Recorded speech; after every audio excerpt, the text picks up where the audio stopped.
It's an honor to be here. I guess you all are the ones that lost the lottery, huh? You had to be here in person. Well, I'd like to thank Director Haynes and Director of National Counterterrorism, Christy Abizaid, for showing me around the watch floor. Folks, the main reason I came, and I mean this sincerely, is to say thank you. Thank you, thank you, thank you, thank you. The American people, almost by definition, are not able to know what you do. And you devote so much of your time and effort, and many of you, in the risking your lives in the intelligence community, to do things to make sure that your families and people back here are safe, make a difference. And you'd be amazed as I travel the world as Chairman of the Foreign Relations Committee, or a member of the Intelligence Committee for all those years, or as Vice President of the United States dealing with national security issues, or as President of the United States. How many of now my foreign counterparts thank you for what you do. I'd like to introduce you, by the way, to my National Security Advisor, Jake Sullivan. Jake, would you stand up?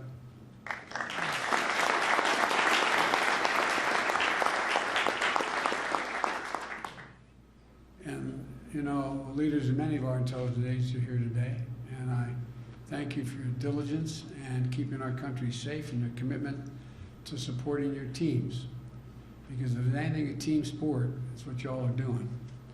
If there's going to be anything that's going to be accomplished.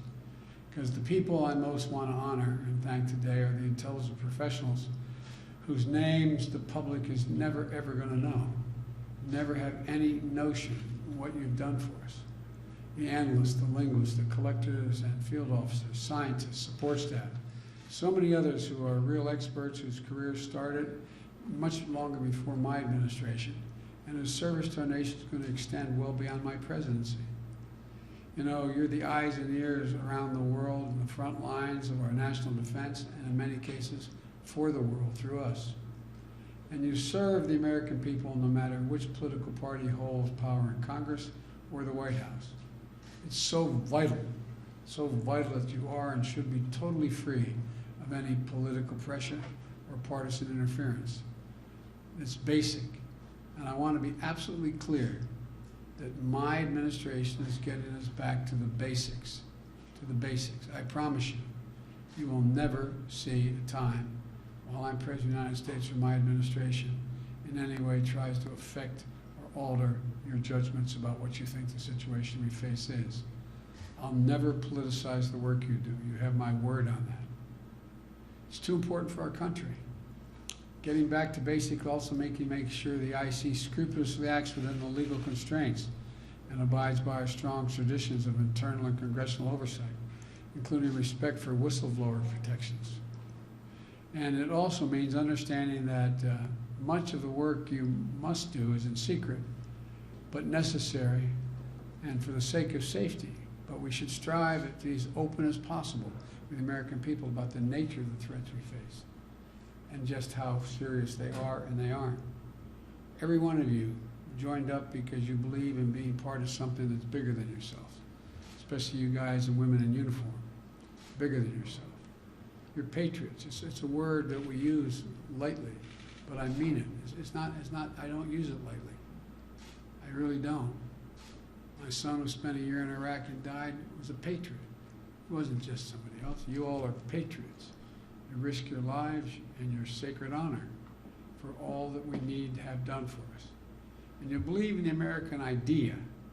And living up to that idea is embracing democratic values that are our greatest strength at the end of the day. Leading not just by the example of our power, but by the power of your example. The power of your example. In addition to thanking you for your bravery, integrity, and your sacrifices, I want to make it clear to everyone here today, and to the members of the intelligence community working around the globe, that you have my full confidence. It doesn't mean I don't question what you send me. That doesn't mean it's not that I'm not a new guy on the block in terms of these issues. But one of the reasons I question is to push you to the limits to determine just how certain you are about what you do. And lots of times, the only honest answer, we're not certain. We're not certain, but this is what our best judgment is. I know, I really do know how hard the work you do is. I've been doing this for a long, long time before I became president. I know there's no such thing as 100% certainty in the intelligence world. Occasionally that happens. Rarely, rarely, rarely. But I also know that your work is invaluable to our ability to make informed, strategic national security decisions. And I just had an interesting meeting, as you all know, with my very close friend Vladimir Putin.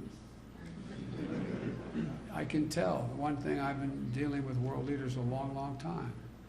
And just like all of you women and men, you can sort of sense somebody else after a while. He knows that you're better than his team. And it bothers the hell out of him. Not a joke. Not a joke. And he, as a consequence of you, thinks we have capacities he may even exaggerate. That's a good thing. That's a good thing.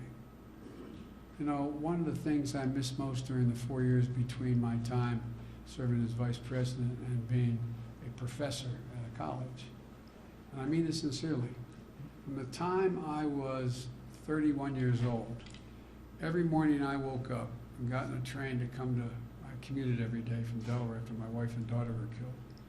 And I'd come every day, and one of the things I'd get a brief in the morning. And I was more informed than 99% of the American people. You know what I miss most, for real, in those 4 years of being a professor? The PDB. Oh, you think I'm joking? I am not. A sense of knowing where all the pieces were, whether we had it all down. We knew where all the pieces were. Knew where the pieces were. And so now I have access again, and as to the chagrin of many of you, I read it in detail. And I ask questions of my briefers and follow up with my team. And I ask each of you the same thing. I asked Director Haynes, just give it to me straight. I'm not looking for pablum. I'm looking for straight from the shoulder assessments. And when you're not sure, say you're not sure. But give me your best judgment of what you think is. Your best judgment is better than almost anybody else's judgment in the whole world. Even if the news is hard, even if the news is bad. I can't make the decisions I need to make if I'm not getting the best unvarnished, unbiased judgments you can give me. I'm not looking to hear nice things. I'm looking to hear what you think to be the truth. I greatly appreciate just how much work goes into the analysis that the IC produces and the tactical intelligence supporting your warfighters and the superb effort to ensure our IT, our human capital, and the facilities are the best in the world. Because again, without knowing what you tell, not without you telling me, I don't know enough to know what to ask for from the Congress, how much money we need, what we need to focus on. It's a massive coordinated global effort to pull together reliable intelligence in a timely way. And all of you, no matter which agency you work for, are part of one team with one shared mission, keeping America strong and secure in the world, or simply making sure your families are safe. It gets down to basic things, just really basic things. You know, for most of the last 20 years, much of the work has been focused on counterterrorism, making sure the United States doesn't experience another horror like occurred on September the 11th. And that work has to continue and evolve to address the changing shape of terrorism as we find it today. And it's no great insight on my part, it's going to change significantly more. It's going to change significantly more. I always get kidded by my colleagues when I served in the Senate for 36 years for quoting Irish poets. They think I quoted Irish poets because I'm Irish. That's not the reason I quote them. They're simply the best poets in the world. And there's a famous poem written by them that says, all's changed, changed utterly. A terrible beauty has been born. The world is changing so rapidly, technologically, and in terms of alliances and human intercourse, that more is going to change across the board in the next 10 years than the last 50 years. That's not hyperbole. That's a fact. If I talked to you 15 years ago about hypersonic flight, you'd look at me like I was crazy. so much is going to change. And that's going to put an enormous burden on you to stay ahead of the curve. It's really going to get tougher. But we have the best folks in the world. And one of the things that I think, and I don't want to get off too far afield here, one of the things that's really important is our greatest strength, in fact, is our diversity, bringing completely different perspectives to it. And I really mean that. That's not hyperbole. I'm not trying to be kumbaya, everybody get along. It's just a fact. It's a fact. And so threats that are more geographically dispersed than they were 20 years ago are going to continue to require our vigilance. We have to continue our efforts to better understand some of the hardest and most important intelligence targets we face as a nation. But we also need to make sure we're positioning ourselves to stay ahead of the security challenges that will stretch the IC in new ways that never been stretched before. We've seen how cyber threats, including ransomware attacks, increasingly are able to cause damage and disruption in the real world. I can't guarantee this, and you're as informed as I am, but I think it's more likely we're going to end up, if we end up in a war, a real shooting war with a major power, it's going to be as a consequence of a cyber breach of great consequence. And it's increasing exponentially, the capabilities. When I was with Mr. Putin, who has a real problem, he's sitting on top of an economy that has nuclear weapons and oil wells and nothing else. Nothing else. Their economy is what, the 8th smallest in the world now? Largest in the world? He knows he's in real trouble, which makes him even more dangerous in my view. Take a look at China. I spent more time with Xi Jinping as a world leader than anyone else has. I spent 25 hours alone with him when I was vice president because it was important that, according to President Obama, that someone knew who the new guy coming on board was, and it couldn't be the president. Traveled 17,000 miles with him.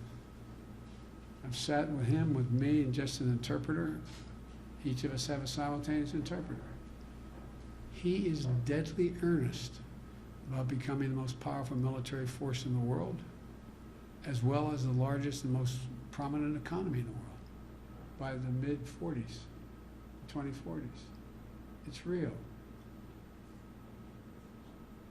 I don't know, we probably have some people who aren't totally cleared, I don't know, but you saw just what we found out about hypersonic. Anyway, as they say in Southern Bill, this boy's got a plan. And, we better figure out how we're going to keep pace without exacerbating and moving us in a position where we increase the hostilities unnecessarily. I think we also need to take on the rampant disinformation that is making it harder and harder for people to assess the facts, be able to make decisions. In today's PDB, you all prepared for me. Look what Russia is doing already about the 2022 elections and misinformation. It's a pure violation of our sovereignty. Now you see what's happening. More people get their information from the internet than they do from any other outlet. What's all the disinformation that's having real consequences in terms of people's access? And so there's so much that you all, particularly those of you who are new and coming along, are going to have to keep up with and ahead of in ways that are not even happening now, as good as everything is. As we compete for the future of the 21st century, with China and other nations, we have to stay on top of the cutting edge developments of science and technology. If you'd hold for a second here, I want to point out something. We used to be, when I first got here as a U.S. Senator, actually 3.5 decades ago, we invested more money, money in R&D as a percent of our GDP than any nation in the world. We're now number 8. China was number 9, they're now number 2. It matters. It matters. Look where we are in things that intelligence communities and others don't even think very often about how educated the public is. We're coming around right now. This doesn't relate to the intelligence community per se, but it does.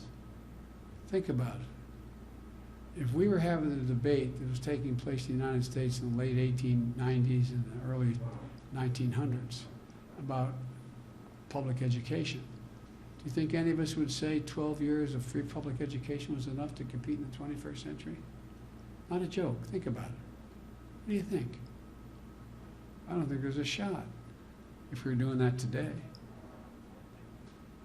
So the fact we have the best educated public in the world, that's our objective, will matter a great deal. Matter a great deal. It is as much a part of national defense, in my view, as anything else is. So I think we have to think differently. I don't expect you to agree with me. I expect you to at least understand where I'm coming from. Because the world is changing so significantly. And it's especially important that we work closely with our partners and allies to maintain our technological edge, shore up supply chains, ensure that the rules that govern technology support democracies, not autocracies. You know, at the same time, we have to work in cooperation with nations like China and Russia that are competitors and possibly mortal competitors down the road, in the context of to meet the existential threats, for example, of climate change. There are certain things that are our mutual interest. But we can't be lulled into thinking that that's enough, and that we don't have to really keep a watchful eye on what the ultimate objective of the other team is. But there are things where we should be cooperating. This shared danger impacts all nations. Climate challenge is already accelerating instability in our own country and around the world. Extreme weather events that are more common and more deadly. Food and water insecurity. Sea levels rising, resulting in changing climate, driving greater migration and posing fundamental risk to most vulnerable communities. You could hold for just a second again. We're in a situation where, think about this. Think about this. I'll never forget the first time I went down in the tank as vice president after he got elected. The Defense Department said, what's the greatest threat facing America? Climate change. If in fact the sea level rises another 2.5 feet, you're going to have millions of people migrating, fighting over arable land. You saw what happened in North Africa. What makes us think this doesn't matter? It's not your responsibility, but it's something you're watching because you know what's going to happen. People who were Muslim and the only difference was black and or Arab, killing each other by the thousands for a piece of arable land in North Central Africa. Well, what happens? What happens in Indonesia if the projections are correct? That in the next 10 years they may have to move their capital because they're going to be underwater. It matters. It's a strategic question as well as an environmental question. The dramatically warming Arctic is opening up competition for resources that once were hard to access. I had, as they say in southern Delaware, that talk at you like this, you know what I mean? I had a come to Jesus meeting, an altar call with Mr. Putin about what he thinks is what Russia's property is in the Arctic. China looking very closely at that as well, where they are. That's what I mean about the world changing. What is that going to do to our strategic doctrine in the next 2, 5, 10, 12 years when you can circumvent the Arctic without icebreakers? So look, we need your insight. We need your expertise on all these issues. The one thing you all have in common is you all have high IQs. You're all smart. You have significant intelligence quotients. And you're put into use to help the elected leaders of this country decide what the best route to go is. So just as you've always been essential as we've sought to counter traditional threats, the intelligence community is going to be critical to America's strength as we take on these new challenges and hybrid threats. Finally, I've laid out a broad agenda that's just a fraction of it. But we can't do any of this without taking care of our best and most important asset, the American people. I know the intelligence community is already one of the best places to work in the federal government. I asked my staff when I found out you came in second just after NASA. I said, don't tell me what the White House is ranked. It will hurt my feelings. And they assured me, no, you didn't rank them. That was a good thing. We don't rank the Oval Office. But all kidding aside, it's about the camaraderie you have. And most of all, it's about being able to trust one another. To trust one another. My highest priority as president is the safety and security of all Americans. And that includes those who serve in our intelligence community. You take on unique risks in these jobs.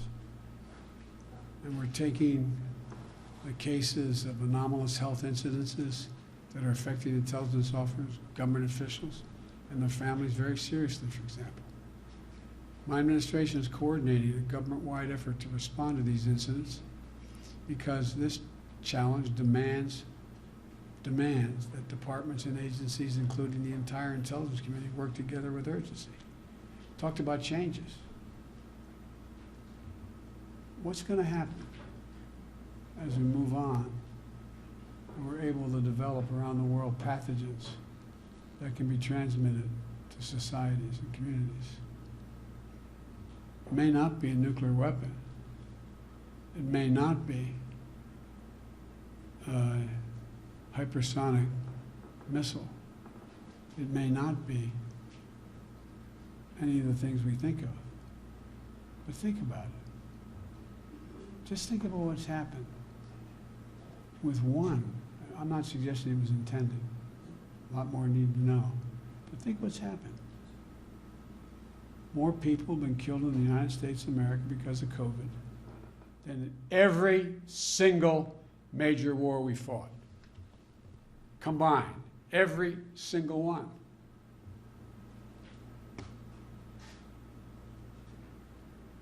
What's next? What is intended? There's a lot of research going on. You're going to find you're going to have to increase your ranks with people with significant scientific capacity relative to pathogens. So my point is, your value is going to increase and increase and increase and increase in terms of security. You know, from the CIA to all the agencies, there's a lot going to happen. And to all of you who've been affected, we recognize how important it is to make sure that they have the best possible care at the time of figuring out how to deal with what's happening to not only some of those who have been stationed abroad, but their families. Look, this is a priority for our entire leadership team. So let me just close by saying how much I value the work you do. That's why I wanted to come here today. So much of the work you do is in secret. It means many, many times you don't get credit, the credit you deserve, and the things you prevented from happening, the catastrophes you've enabled us to avoid, the judgments you provided us to make our people safer.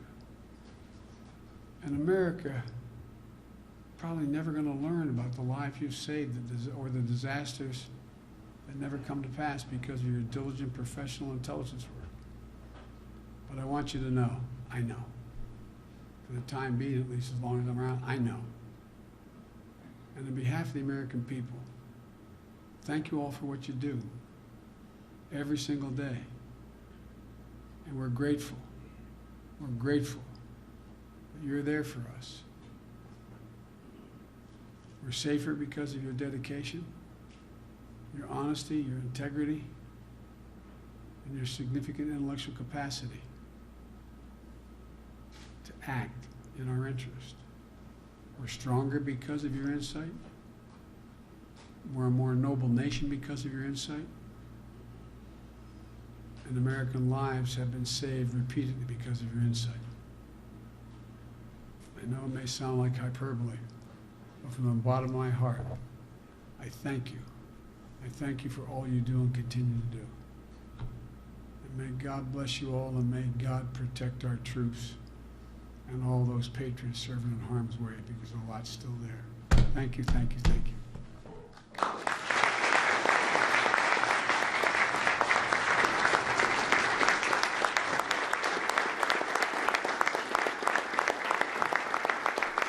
I have to seek permission to leave. I have to check your notice. Thank you again. President Biden, Beg your pardon? will you require all federal employees to get vaccinated? That's under consideration right now, but if you're not vaccinated, you're not nearly as smart as I thought you were. Are you concerned that the CDC's new max guidance could sow confusion? We have a pandemic because of the unvaccinated, and they're sowing enormous confusion. And the more we learn about this virus and the Delta variation, the more we have to be worried and concerned. And then only one thing we know for sure: if those other 100 million people got vaccinated, we'd be in a very different world. So get